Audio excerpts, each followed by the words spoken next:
it's the next morning. Last night we ran at 8 o'clock,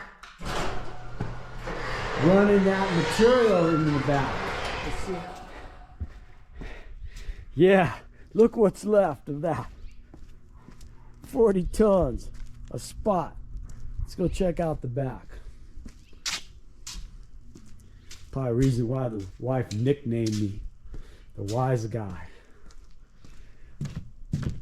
But the skip loader was that thing was a blast to ride. I'd rather been on one of my motorcycles, but it was fun.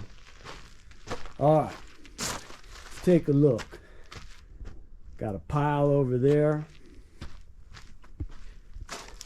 Got a pile over there. Look at the grading.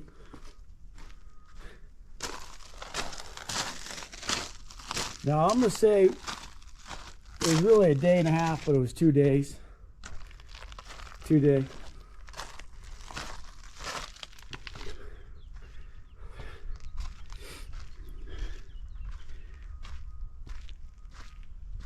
Now a worker, an employee that would produce this, I'd be real happy with them.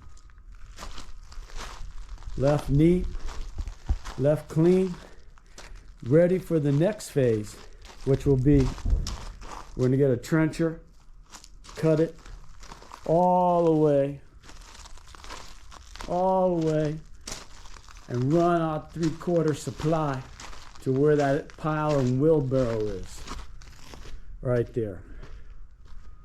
All right, let's get started on that. We got a trench to cut.